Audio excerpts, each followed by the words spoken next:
Halo Sobat Muda, ketemu lagi di channel kita Perspektif Muda.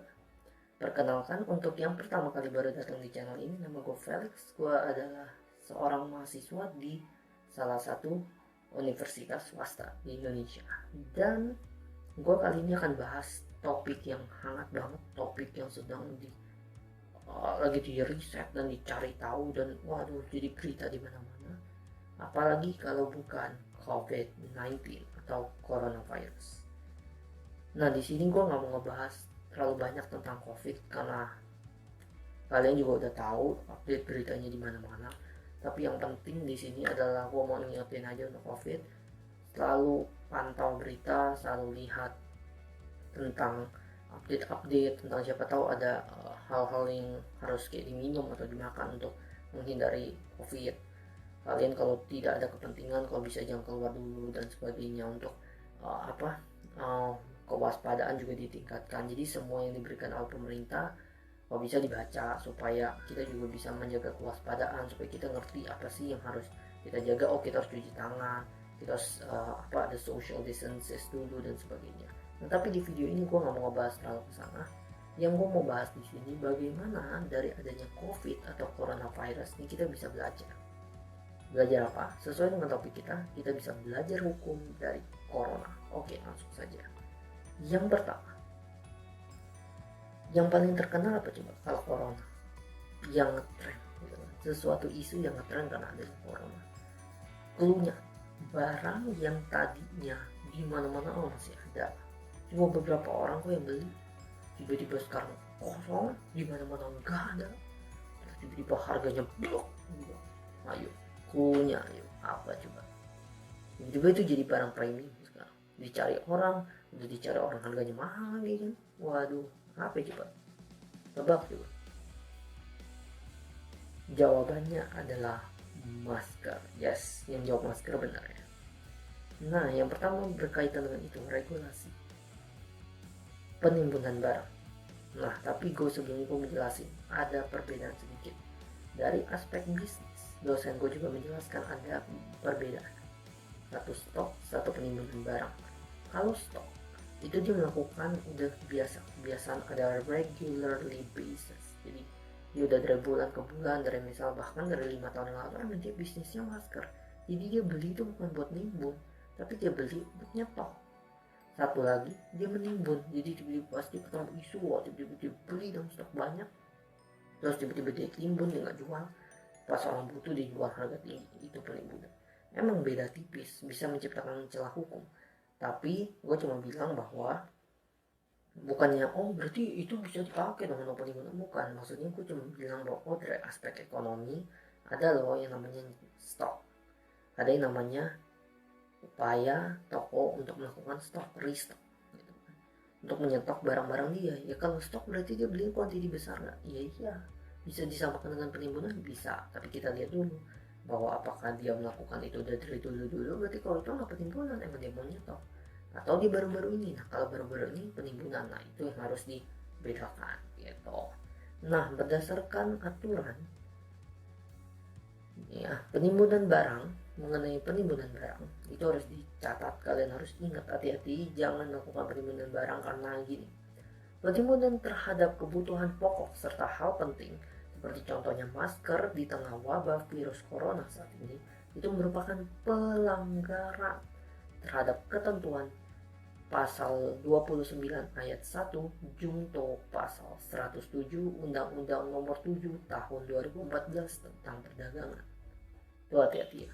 Jadi literally kayak secara umum bahwa undang-undang perdagangan dia mengatur segalanya tentang perdagangan, salah satunya tentang penimbunan barang. Jadi kalian harus hati-hati karena kalau kalian melakukan penimbunan barang, kalian bisa dikenakan ancaman maksimal penjara 5 tahun dan denda 50 miliar. Hati-hati, 5 tahun penjara dan bukan atau ya, dan denda 50 miliar. Hati-hati. Berkaitan dengan penimbunan barang tadi, bahkan bukan hanya sanksi tadi penjara, denda, bahkan kegiatan produksi kalian atau peredaran barang kalian itu bisa di stop. Izin usaha kalian bisa dicabut. Jadi hati-hati. Oh, kalian bisa usaha toko apa gitu kan, tiba-tiba kalian jadi jualan masker tiba-tiba sekarang nih, bukan karena stok, tiba-tiba izin usaha kalian yang tadinya tentram-tentram bisa dicabut oleh pemerintah karena kalian sudah melakukan ada itikat buruk. Itu yang harus hati-hati. Selain undang-undang tadi, ini juga harus hati-hati. Ada yang namanya Undang-Undang Nomor 5 Tahun 1999 tentang larangan praktik monopoli dan persaingan usaha tidak sehat. Monopoli itu apa? Contohnya di itu kita lihat PLN, perusahaan gas, gitu kan? Itu kan dimonopoli oleh negara, dikontrol oleh negara. Sebenarnya bensin juga SPBU Pertamina. Tapi sekarang kan mulai ada Dex, mulai ada Shell dan lain sebagainya. Jadi udah mulainya ada swasta di sana. Jadi monopoli itu ketika kamu yang kontrol harga cuma satu orang. Jadi menciptakan nggak ada persaingan usaha yang sehat. Persaingan usaha gimana sehat? Contohnya aku punya toko, aku tetapin 5.000, kamu tetapin 5.500. Terus tiba-tiba ada toko lagi yang terapin 6.000, kan sehat. Ada persaingan, orang mau beli yang di mana, nggak masalah. Aku 5.000, tapi kualitas aku mungkin lebih salah dari dia. Dia 6.000, tapi kualitas aku lebih bagus dari dia. Itu kan persaingan sehat, orang bisa milih. Jadi tetap ekonominya jalan. Karena persaingan usaha tidak sehat. Semua dikontrol satu orang, semua dikontrol toko yang menimbun itu. Dia tetapin harga 5 juta untuk satu lembar masker, ya lu mau nggak mau ya beli sama dia, nggak ada yang jualan kan. Nah itu nggak sehat. Nah kalau di antara kamu penjual ada yang membuat perjanjian gitu dengan pelaku usaha lain bersama-sama melakukan pengawasan produksi dan atau pemasaran barang dan jasa yang dapat mengakibatkan terjadi praktik monopoli dan atau persaingan usaha tidak sehat, kamu bisa dikenakan denda. Hati-hati, dendanya waduh gede banget, 25 sampai 100 miliar ya. Jadi hati-hati, dendanya bisa kena 25 hingga 100 miliar rupiah. Jadi hati-hati. Selain tadi penimbunan, sekarang juga ada jangan monopoli, jangan buat perjanjian yang untuk waduh gua mau monopoli biar gua yang ngontrol harga. Misalnya kalau kamu yang jualan A jualan B, B kan kita doang yang jual, kita jualnya sama-sama, gua 100 tuh 100 ya harganya ya, biar ini mau nggak mau beli sama kita nih. Nah hati-hati buat perjanjian kayak gitu, bisa kena denda nih 25 hingga 100 miliar rupiah.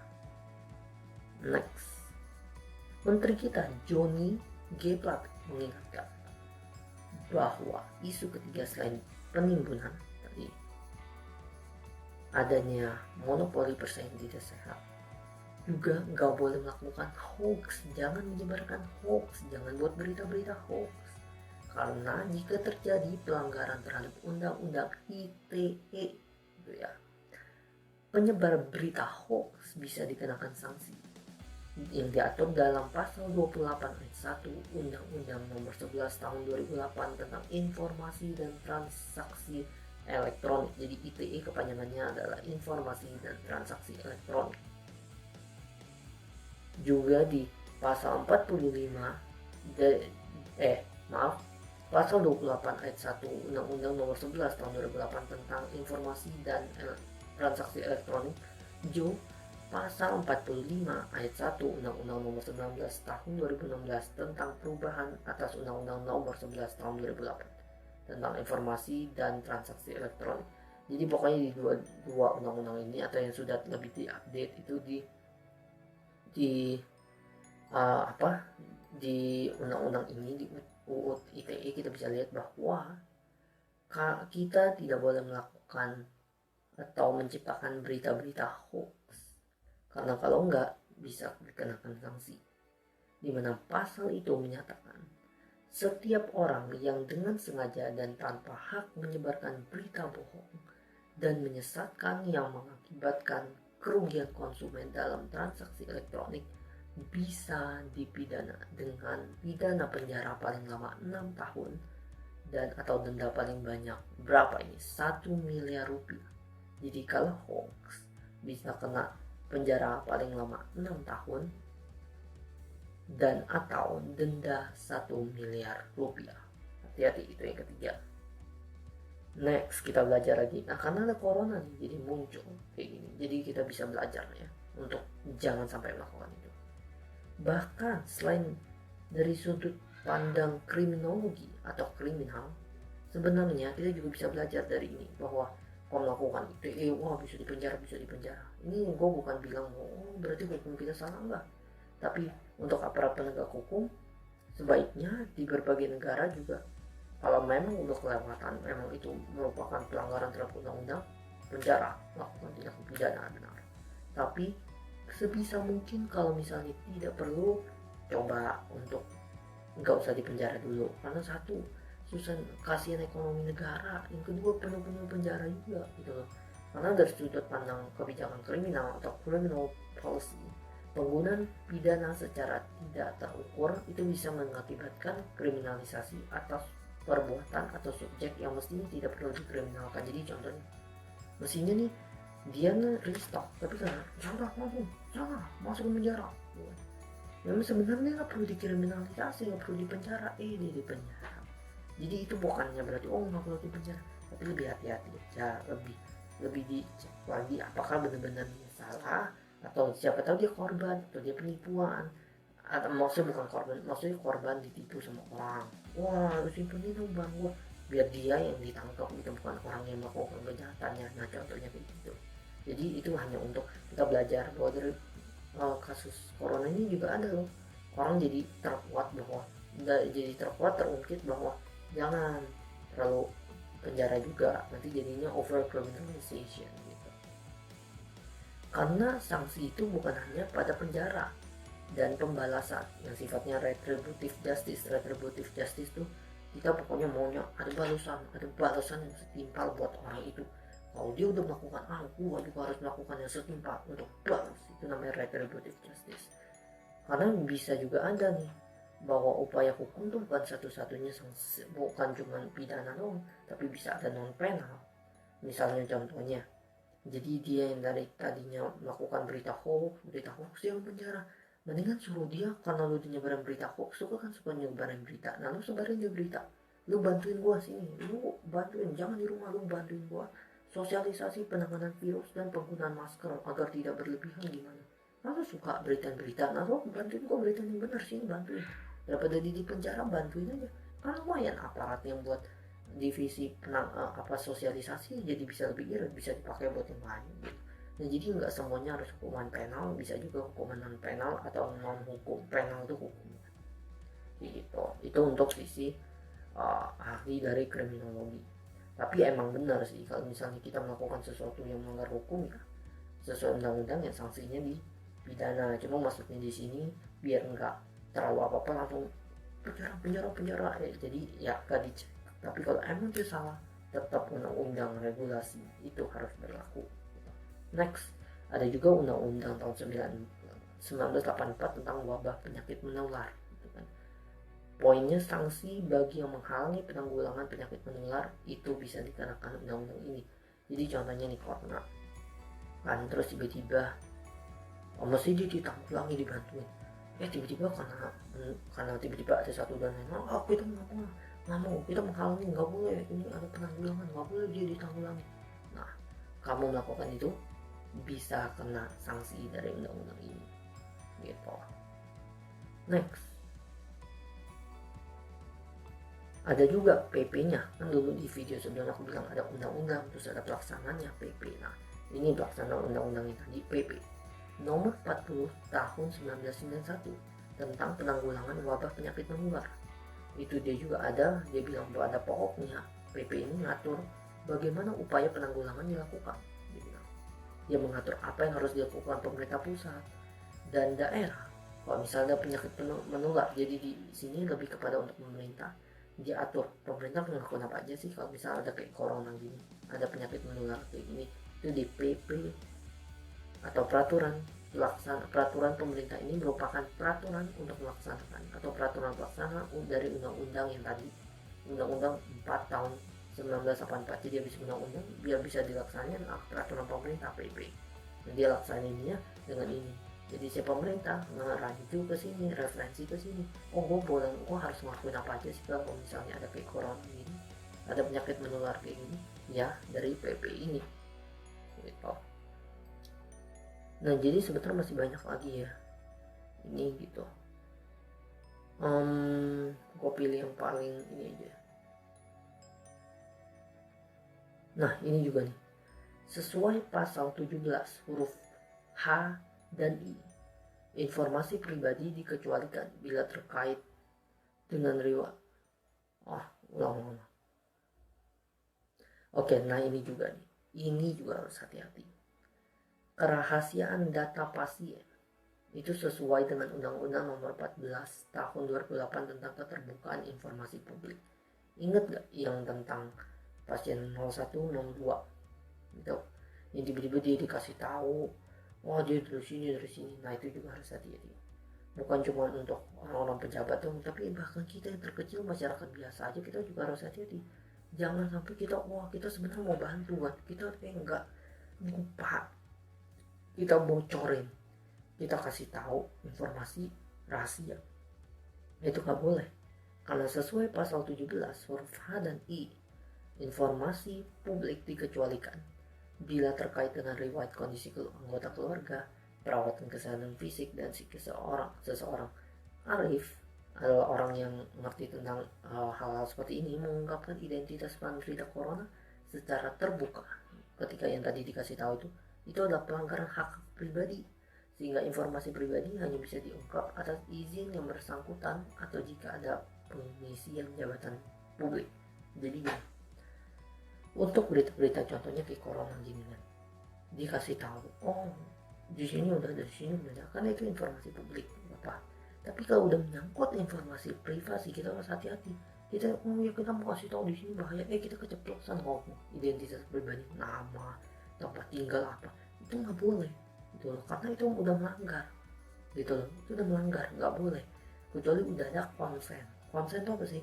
Konsen itu udah ada persetujuan, kesadaran, kayak keinginan, kebolehan gitu kan, dari si yang punya data. Contohnya, gue mau kasih tahu informasi lu nih ke publik, gini boleh nggak? Dia bilang, boleh kan, gue YouTuber, emang nggak apa, gue kasih tahu. Nah itu nggak apa-apa. Tapi kalau belum ada, tiba-tiba kita udah plok kasih tahu, ini loh gini dia loh gini, ya lo berprestasi gini, dia tinggal di sini, padahal itu bagus buat dia, tapi dia nggak mau. Nah itu nggak bisa. Hati-hati, bisa kena juga gitu regulasi tentang privasi itu kan. Nah jadi secara lengkap kurang lebih itu regulasi-regulasi yang perlu diperhatikan. Yang tadi ada penyelundupan barang gitu, masker, terus ada monopoli persaingan usaha tidak sehat untuk undang-undang ITE, terus juga ada untuk mengungkapkan yang privasi gitu, untuk bahkan kriminologi supaya lebih terlihat lebih baik gitu kan, lebih tertata gitu, untuk supaya kalau bisa dikasih non penal. Itu untuk bahkan ada juga bukan untuk hukum masyarakat doang, tapi ada untuk pemerintah, untuk aparat hukum juga, ada untuk yang pemerintah tadi. Dia bilang bahwa pemerintah bisa mengacu untuk melakukan apa-apa upaya-upaya kalau misal terjadi penyakit menular kayak corona kayak gini, mengacu ke PP tadi. Jadi kita udah membahas banyak banget aspek kan. Jadi dari corona ini kita bisa belajar hukum bahwa ternyata ada loh regulasi kayak gini, ternyata ada loh aturan kayak gini, ternyata ada loh aturan tentang ITE. Ternyata ITE itu apa sih? Ada undang-undangnya. Ternyata kalau kita melakukan menyimpan barang monopoli, ternyata ada undang-undang monopoli dan persaingan usaha tidak sehat, ternyata ada. Nah karena corona ini kita bisa belajar. Semoga aja ini bisa membantu, dan gue mau tutup dengan ini. Ada undang-undang juga nomor 36 tahun 2009. Itu dia mengatur secara khusus penyakit menular dalam satu bab, yaitu bab 10. Kegiatan yang dapat dilakukan untuk kegiatan dilakukan ya untuk mengatasi penyakit menular ini bisa melakukan upaya promotif, preventif, kuratif, dan rehabilitatif bagi individu atau masyarakat yang terjangkit. Jadi untuk teman-teman semua yang mau lihat upaya apa sih yang kita bisa lakuin, dan bisa meracu ke sini Undang-Undang Nomor 36 Tahun 2009 tentang kesehatan. Jadi bisa lihat upaya-upaya aja apa sih yang bisa dilakuin kalau ada penyakit menular kayak corona gini.